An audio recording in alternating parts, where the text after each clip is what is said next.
Jim McGinnis. I hope this finds you well.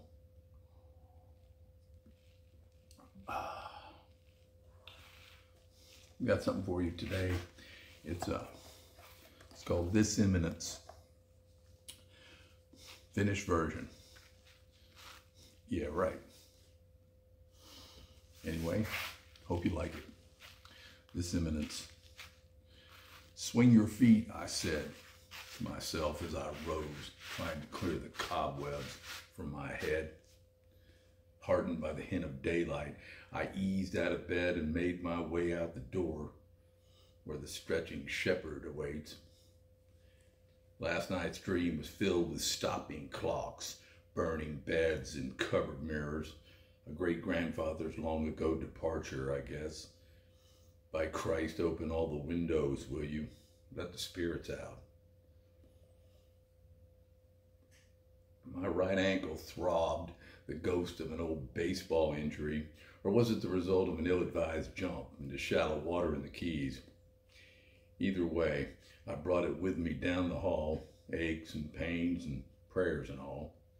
I make some coffee, then stand there at the kitchen sink, splash cold water on my face, and I look out on the day. Hail Mary, full of grace. I followed the dog outside after eating and were greeted by the rumbling of a train and the sound of early morning traffic on the highway.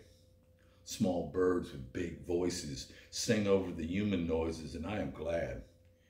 I see silhouettes of oaks and palms against a pastel sky, and I am grateful. Presented with the gift of waking up as sober as the sunrise, my senses free me from the night before, slowly, an evening of excess and revelry.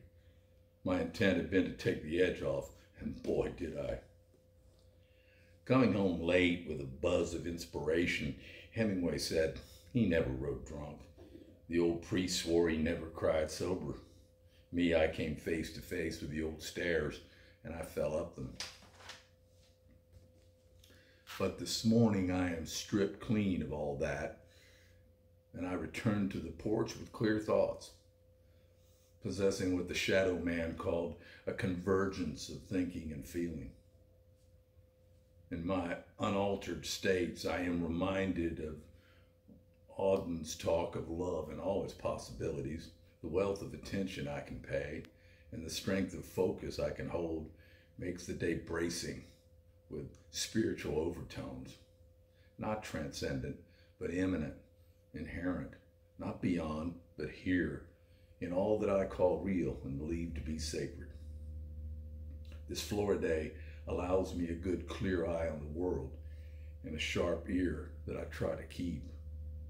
Oh, soon enough, I'll be standing on the bow of my boat, sipping from a cold can and coveting the sense of well-being that comes with it. Or perhaps I'll be perched upon a stool in Meg O'Malley's, feeling the remarkable contentment that visits halfway through a second pint of Guinness. Maybe I'll be sitting on a Carolina mountain beside a slightly oversized bonfire, and there I'm full of God, my passion aided and abetted, or so say the Greeks. But in the here and now, away from that, I think of the Christmas in each clear morning my Irish mother spoke of, and of the gravity in sober Sunday evenings. She was always trying to instill in me some belief in a divine presence in the everydayness of existence, throughout and within.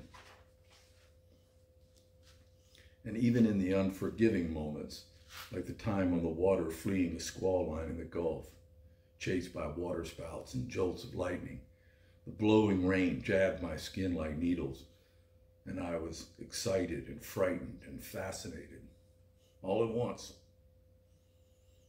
I remember coming home from school once and telling her of Sitting Bull and his belief in spirits and animals and trees and even the wind. And she sat with me smiling, sharing a story about meeting a group of Seminole out on the Tamiami Trail. My mother died when I was 21, and in the last 3 months of her life, she refused all medication.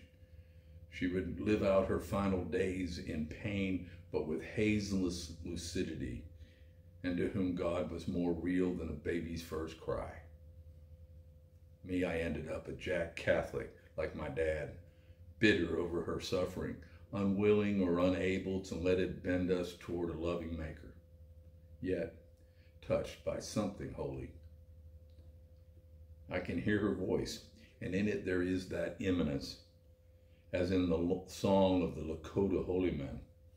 What was and what now is, the birds and dogs in my living, the buffalo and horses in his.